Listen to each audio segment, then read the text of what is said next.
Mga kaibigan, magandang gabi po sa inyong lahat. Mga nakaantabay dyan, Katoliko man o hindi, welcome po dito sa Punto por Punto. At sa pagkakataong ito, may tampok po tayong video, no?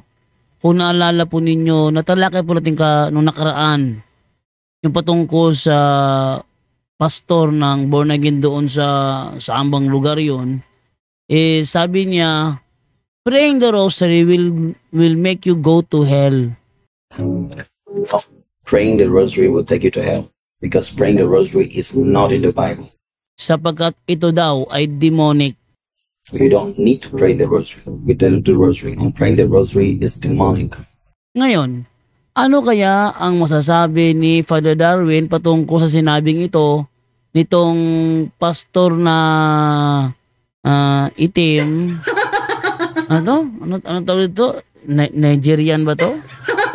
Basta, anong masasabi ni Father Darwin patungkol sa kanyang mga sinabi na praying the rosary will make you go to hell because it is demonic? Magandang araw po mga kapuntos, at sa araw na ito po meron po akong tampok na video para sa inyo at sana ay magustuhan ninyo.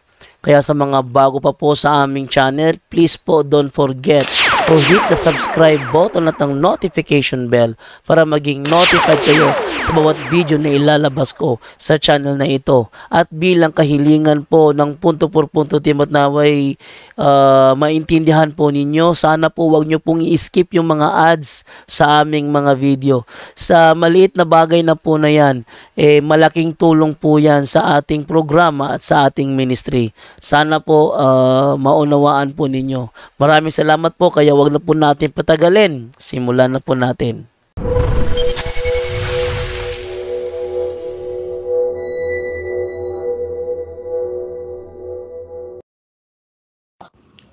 Hello mga igsuon, maayong adlaw kaninyo ang gugma o kalinaw ni Kristo maghari sa atong huna o kasing-kasing. Kumusta mga igsuon? Meron lang tayong sasagutin. Isang pastor, si Pastor Perez Indy. Sikat po itong pastor na ito. Itong pastor na ito. Sasagutin natin ito. Yan sabi niya, those who pray the rosary will go to hell. Just imagine, yung nagdasal daw ng rosaryo, mapupunta sa impyerno. Ito yung sinabi ni Pastor Perez Indy na naging sikat po ito sa social media dahil sa kanyang pagkamanghuhula. Itong kapatid natin na pastor, manghuhula. No, bawal naman yung manghuhula sa Bible, no? Itong pastor na ito ay manghuhula.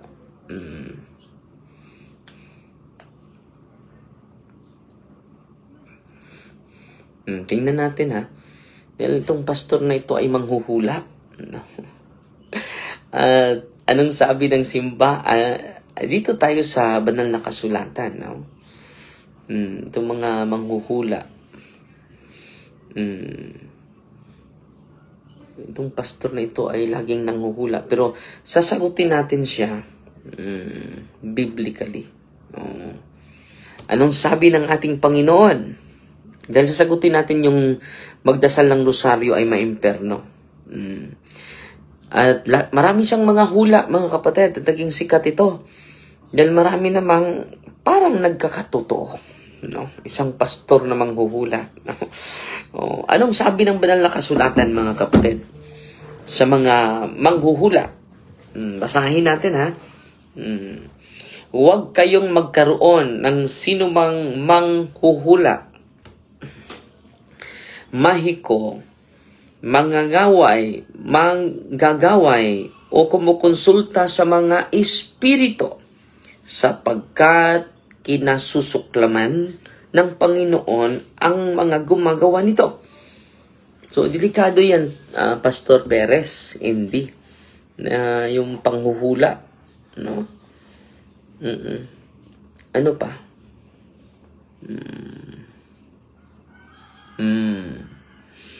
ipinakita rito na nang si Saul ay kumukonsulta sa isang manghuhula, ito ay naging dahilan ng paghatol ng Diyos laban sa kanya. So ngayon mga kapatid, huwag kayong maniwala sa mga manghuhula. Huwag niyong i-rely yung sarili ninyo sa mga hula nila. 1 Samuel, 1 Chronicles chapter 10 verse 13 to 14. Basahin natin ang buo. 10 verse 13 to 14. Basahin muna natin.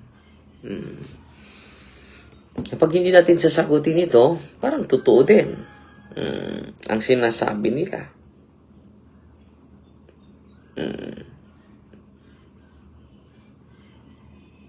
Hindi siya humingi ng gabay sa Panginoon, kaya't pinabayaan siya ng Diyos at ginawa si David na bagong hari. Namatay si Saul dahil siya ay nagtaksil sa Panginoon. Hindi niya sinunod ang utos ng Diyos at sumangguni ng isang manghuhula para malaman ang dapat niyang gawin. Kita ninyo? So, ano yung base sa salita ng Diyos, ha? Unang-una sa okay maniwala sa mga manghuhula, ha? Banal na kasulatan na po yan, ha? Huwag kayong magkaroon ng sinumang manghuhula. Itong pastor na ito ay manghuhula. Delikado pala. Bakit? Patuloy natin. Mahiko, manggagaway, o kumukonsulta sa mga espiritu, sapagkat kinasusuklaman ng Panginoon ang mga gumagawa nito. So, ang Diyos mismo, mga kapatid, anong punto nito, mga kapatid? Ito ay pinakadirektang talata na tumutukoy sa pagbabawal ng Diyos sa panghuhula at sa mga manghuhula. Paano yan? Pastor, lagi kang nanghuhula. So, bawal po yan. At ano nangyari sa pinili ng Diyos, si Samuel? Itinakwil ng Panginoon. Dahil kumukonsult siya sa manghuhula sa indoor. No?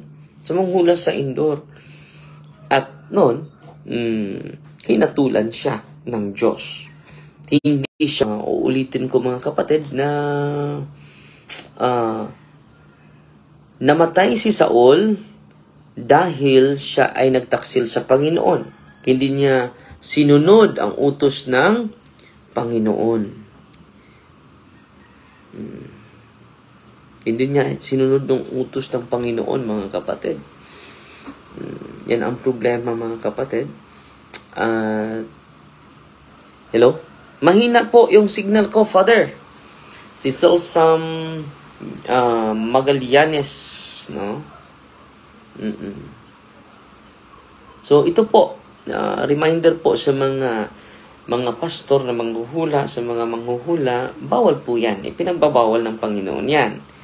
Hindi po yan psychic. Isa siyang propeta. Propeta na may psychic. Duble.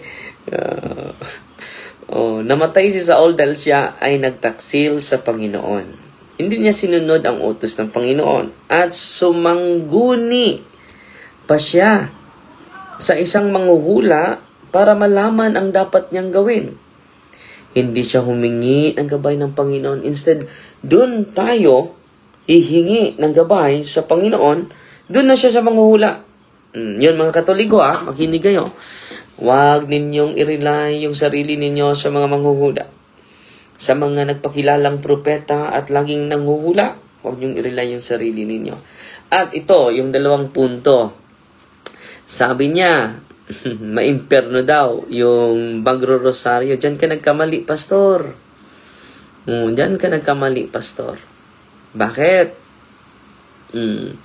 Yung rosary, mga kapatid, sa mga hindi nakakaalam, it is the meditation of the very life of Jesus. Ano yung rosaryo? Ang sentro niyan ay si Kristo. Ang buhay ni Kristo. Hindi buhay ni Mama Mary.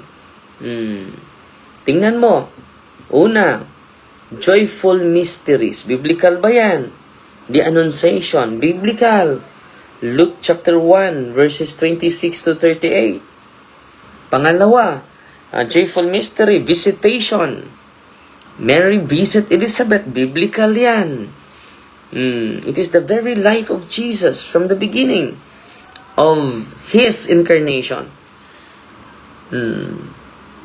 Luke chapter 1, verse 39 to 56.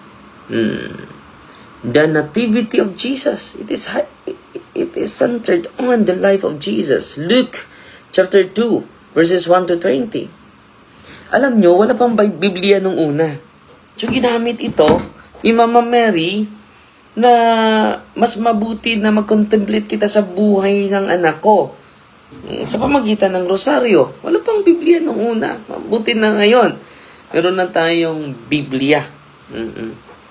The Nativity of Jesus, Luke chapter 2, verse 1 to 20.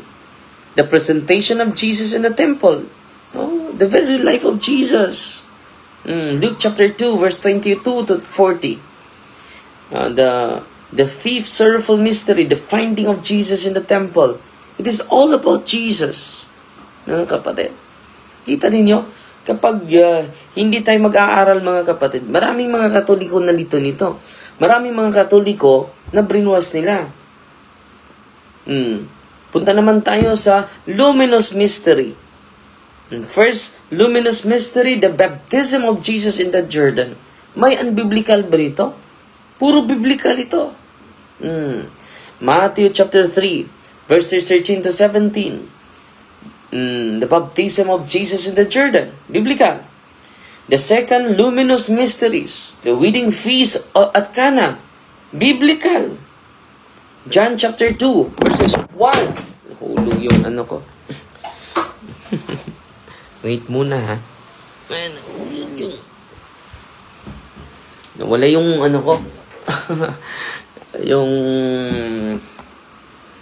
Okay, patuloy tayo mga kapatid. Biblical. John chapter 2, verses 1 to 11. The third, luminous mystery, the proclamation of the kingdom. Biblical then. Mark chapter 1, verse 14 to 15. The fourth, luminous mystery, the transfiguration of Jesus. Biblical. Matthew chapter 17, verse 1 to 8. The fifth luminous mystery. Biblical. The institution of the Eucharist. Luke chapter 22, 14 to 20. So kita ninyo mga kapatid, nga itong Holy Rosary, it is the contemplation of the life of Jesus. It is secondary lang sa life ni Mama Mary. Kita ninyo? Kung hindi nyo, paano ka ma-imperno yan? Nakakontemplate ka sa buhay ni Kristo. Yan po. Sorrowful mysteries. Biblical ba yan? Biblical. The agony in the garden. Matthew chapter 26, 36 to 46. Jesus prays in Gethsemane, not my will be done, but yours be done. Biblical. Alam nyo, mga kapatid, yung rosaryo ay pagninila yon sa buong buhay ni Kristo. From incarnation to suffering, joyful, luminous, sorrowful, and then glorious. It is all about the life of Jesus. Second, the scourging at the pillar. John chapter 19, verse 1. The crowning with thorns. Matthew chapter 27, 27 to 31. The carrying of the cross. Luke chapter 23, verse 26 to 32. Now, the fifth sorrowful mystery, the crucifixion and death of Jesus Christ. Luke chapter 23, verse 33 to 46. Sorrowful mystery po yan. So, glorious naman tayo. The first glorious mystery is the resurrection. Matthew chapter 28, verses 1 to 10. The second glorious mystery, the ascension. Acts the Apostle chapter 1 verse 6 to 11. The third glorious mystery, the descent of the Holy Spirit, biblical. Acts of the Apostle chapter 2 verse 1 to 13. The Assumption of Mary, Revelation chapter 12 verse 1. And Psalm 132 verse 8. Arise, O Lord, to your resting place. You and the ark of your might. Mary is the ark of the new covenant. Psalm 132 verse 8. The coronation of Mary, Revelation chapter 12 verse 1, a woman crowned with 12 stars. Biblical, very biblical. No. Our Father, Matthew chapter 6 verse 9 to 13. Hail Mary, Luke chapter 1 verse 28 and Luke chapter 1 verse 42. So, mga kapatid, very biblical ang rosary. So, paano ka maimperno na naging, nagninilay ka sa buhay ni Kristo? Excuse me, pastor ha, hindi maganda yan, no? Hindi po yan maganda, no? Dito tayo sa mga sayings ng mga santo. Sabi ni Saint Dominic, nung sabi niya, the rosary is the most excellent means of destroying sin and restoring the reign of grace. Yan ang sabi ni Saint Dominic, ha. Alam mo, Pastor Perez, alam nyo, during exorcism ko, magpakaawa yung mga demonyo. Huwag po kayo magrosaryo, Darwin. Nasasaktan po kami lahat. Doble yung torture namin kung magro-rosaryo kami. Bakit? It's centered on Jesus. The rosary is the contemplation. The rosary is the meditation of the very life of Jesus. Sa mga hindi nakakaalam, wala pang sa 12th century, sa 13th century, wala pang Biblia noon. Katulad ngayon na na-translate na in our vernacular language sa ating dialect. Nung una, Latin lang. Hindi pa natin ma-reproduce dahil wala pang printing press. Pero ngayon, mga kapatid, marami na. Nung una, paano natin ma-contemplate yung buhay ni Kristo in a practical sense? Ito na po yung rosaryo. During the time, 12, 13, 14 century. So, ang ganda, no? So, ang Diyos talaga ay magbigay ng paraan. At tayo din, sa kabisi natin, sa pamagitan ng rosary, ngayon ay Monday is a joyful mystery. Kami pupunta kami sa Mabini ngayon. Pupunta kami sa Mabini mamaya. Kita-kita tayo sa mga Katoliko, mga Kristiyano, open po yan.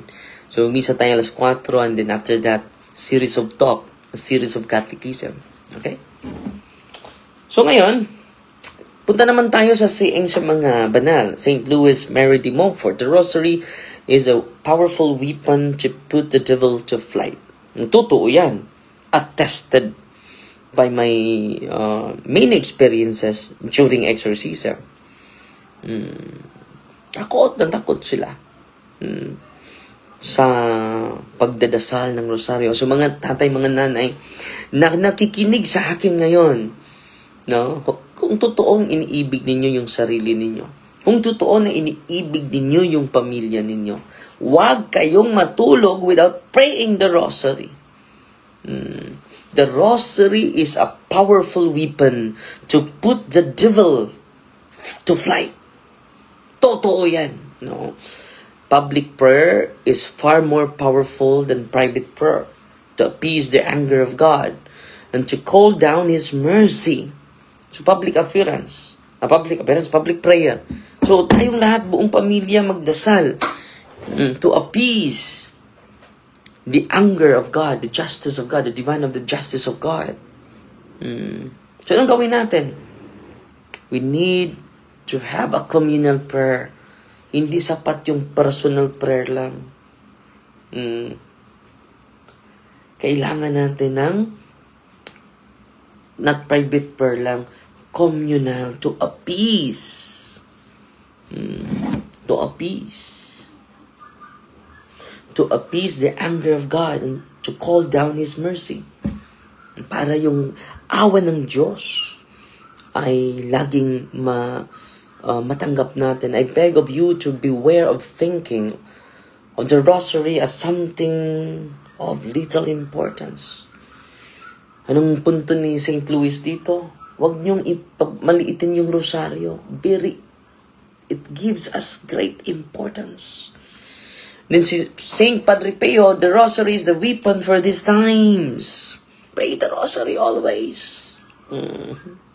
Pray the rosary. It will give you strength. It will give you enlightenment, guidance, and inspiration every single day. And so on. Love the Madonna. Pray the rosary every day. With this weapon, you will win. Sure win. Sure win. Sure win, mga kapatid. No? Punta naman tayo ni St. John Paul II. The rosary, though clearly Marian in character, is at heart a Christocentric prayer. Ang Santo Papa na yan, ha? Christocentric. Ano ba yung Christocentric? It's centered on the life of Christ. Yan ang ilalagay nyo sa kukutin nyo, kapatid, ha? Mga pastor. Huwag kayong atakin nyo lang iba. Huwag lang yung rosaryo. Bakit? Kung atakin nyo, wala na kayong kaibahan sa demonyo. Wala na kayong kaibahan sa demonyo. Francis Mantalaba, thank you kayo, Father Darwin, sa akong pag-follow nimo nakasal mi sa live-in partner for 23 years. Wow! Nag-follow ko nimo August 2023, nakasal mi December 28, 2024. Wow! Congratulations, Francis, no? Lipay kang Ginoo sa imong gibuhat. Praise the Lord, no? So, ano naman yung sabi sabi naman ni Joseph Rivera, mayong adlaw, Father, there is mo Father, kay na me moving sa Mama Mary every week, kada balay. Then, rosary every Tuesday sa chapel na mo. Wakit nindot kaayo. Padayon na. Kung ay kulang na to karon. So, kinahanglan jud tag public prayer, no? Kaya na, makatabang kayo na. Nindot kayo na nga, it is a good practice. Saint Teresa of Calcutta, if you want to be close to Mary, hold your rosary always in your hands. Lagi nating hahawakan. Yung banal na rosaryo sa ating kamay, no? Yung rosaryo ko nasa bag ko, no? Pasensya na kayo. Nandito ko sa taas. Kung gusto nyo na maging close ni Mama Mary, hold your rosary always in your hand. Wow. St. Francis de Sales, say the rosary devoutly. It is a powerful weapon. Ano? Say the rosary devoutly. It is a powerful weapon. Powerful weapon, not ordinary weapon. Okay? Pray the rosary, especially sa ating bansa. Natalamak na yung korupsyon. Hindi na natutuwa ang Diyos dyan. No? So continue to pray. It is a powerful weapon. Saint Maximilian Kolbe, never be afraid of loving the Blessed Virgin Mary too much. You can never love her more than Jesus did. Anong sabi niya? Ito, ang sabi niya. Huwag kayong matakot na mahalin niyo si Mama Mary ng grabe. Yung pagmamahal nyo ni Mama Mary, hindi yan makapantay sa pagmamahal niya ni Kristo sa ating lahat. Wow! Ganda, no? Ganda nito. Mary's Rosary is the strongest weapon of all. Si Mama Mary is the strongest weapon. Mama Mary's Rosary is the strongest weapon of all. Wow, ang ganda, no? Kapag i-pray mo yan devoutly, marami sa atin na nagdadasal, pero ang ano naman, paspas kaayo. Magibay ka man ng puno ka sa grasya. Santa Maria ng sa Diyos. Amen. Himay sa Santa siya. Amen. Ang kalano na mo. Amen. Paspas kayo. No, with devotion. Juan Ranario, lami man sa paminaw sa hunahuna kung mahuman na tagrosaryo, okay, nanindutan Diyod. Labi na kung imong i-recite when you recited with great devotion. Ano pa ang sabi ni, Saint Bernadette Soubirous? Wow, si Saint Bernadette. The rosary is my only weapon.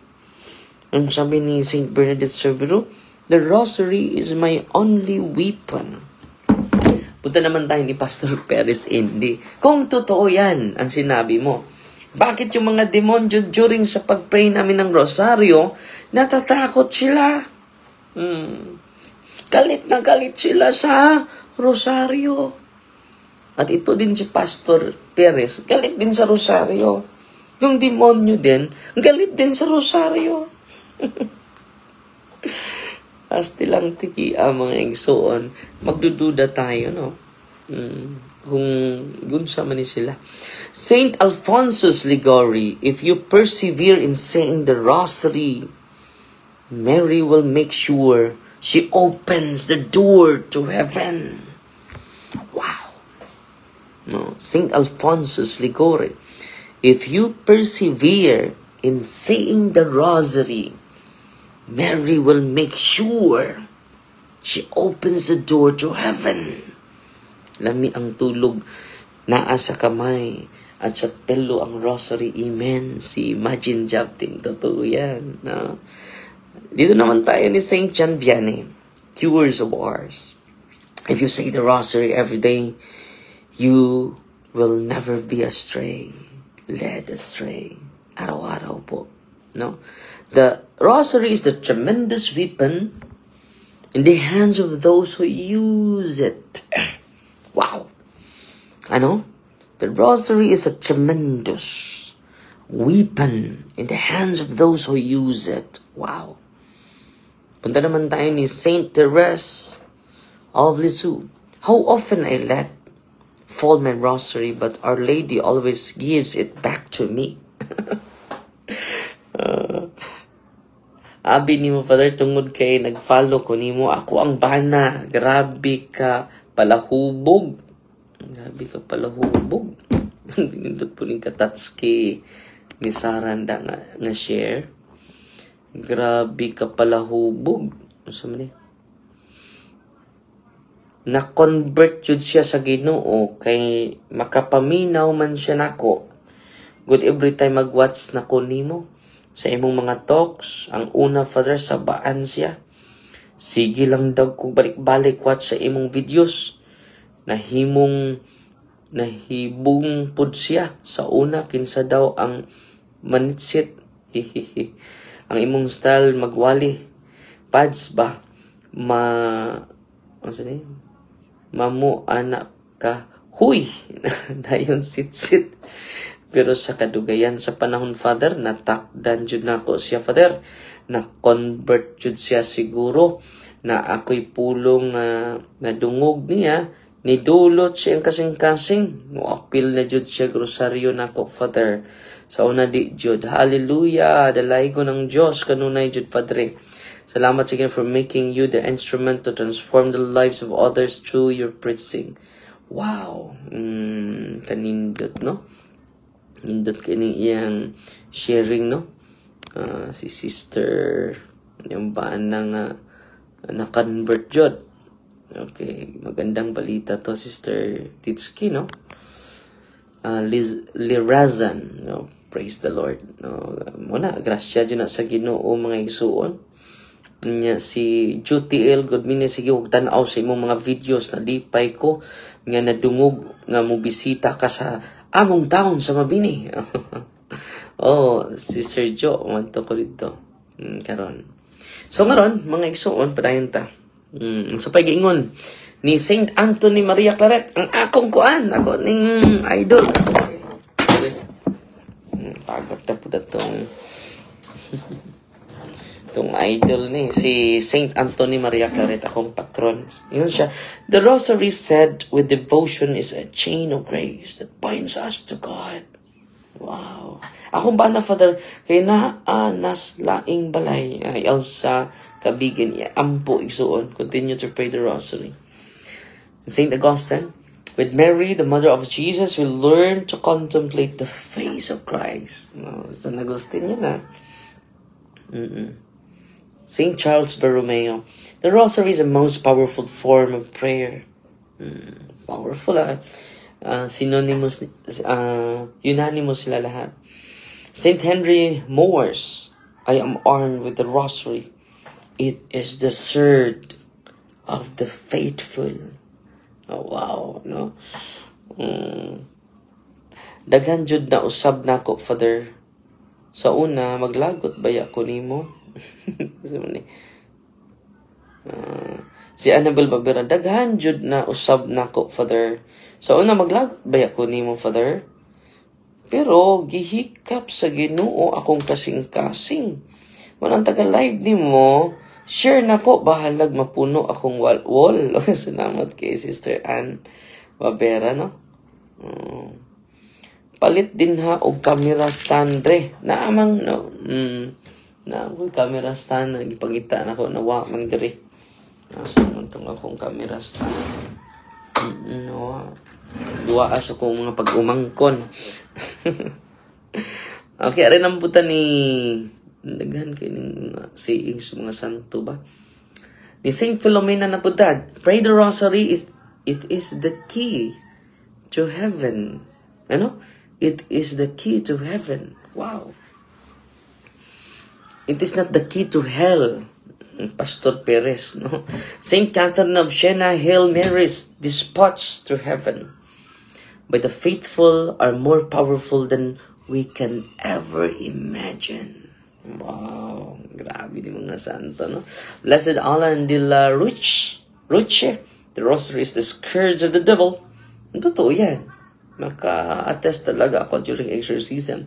He who prays the rosary will never be lost. Wow. Hindi tayo mawawala. Hindi tayo may impyerno. Blessed Bartolo Longo. The rosary is a prayer both powerful and simple. Our ladder to heaven. Yung hagdanan sa langit. O blessed rosary of Mary, sweet chain linking us to God.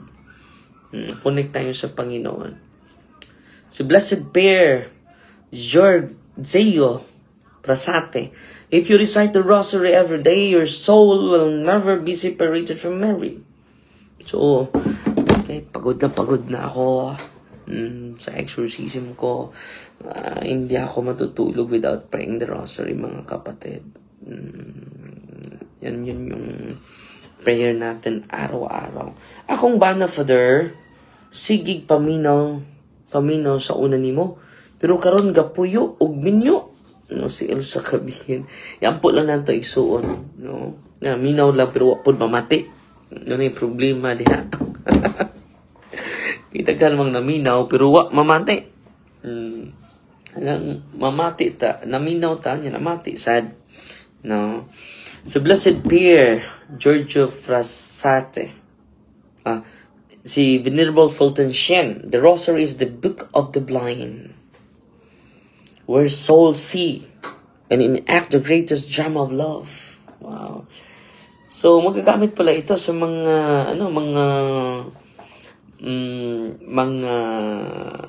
sa Tagalog buta, mga bulag, sa mga bulag. So, makakontemplate sila sa buhay ni Kristo. Kahit bulag sila, di ba? So, yan po muna, ha. Salamat tayo sa Panginoon. Ang Diyos na po ang magsukti sa mga kabutihan ninyo. At magbabayad na tayo this week sa mga seminarians natin.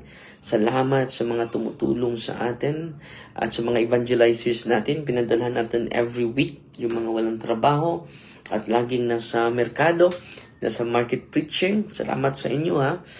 At sa mga nagpadala through GCash, no? Marami tayong natutulungan po ng mga evangelizers. At sa sports and evangelization natin this coming Saturday. Okay? Maraming salamat po. Fighty Maria Tatax FD with a humble heart. In the name of the Father, the Son, the Holy Spirit. Amen. Our Father, who art in heaven, hallowed be the name. The kingdom come, the will be done on earth as it is in heaven. Give us this day our daily bread, and forgive us our trespasses, as we forgive those who trespass against us. And lead us not into temptation, but deliver us from evil. Amen. Hail Mary, full of grace, the Lord is with you. Blessed are you among women, and blessed is the fruit of the womb, Jesus. Holy Mary, Mother of God, pray for us sinners, now at the hour of our death. Amen. Glory to the Father, to the Son, and to the Holy Spirit, to us in the beginning, is now, and never shall be, world without end. Amen. In the name of the Father, the Son, the Holy Spirit. Amen. Fighty Maria, Tatax FD with a humble heart. God bless. So, yun po ang kasagutan po ni Father Darwin doon sa sinabi ni Pastor Itim, Pastor Perez Indi ba yun? Oh. Yun ang masasabi ni Father Darwin doon. Huwag kayong paniwala sa mga sinasabi nila. Walang alam yan spiritual warfare eh. Walang alam yan. No, based sa ating experience, sa ating mga experience dito sa exorcism, sa mga naging pasyente dito, allergic ang mga demonic sa mga rosary, lalo na kung blessed ito. Tapos sasabihin niya demonic, demonic, takot sa bagay na demonic, imposible. Okay, so yun po ang sagot ni Father Darwin. I-share nyo po to para makarating sa mga alipulis itong si Perez Hindi. Okay, maraming salamat po. And this is Jando Alabado and I'm out.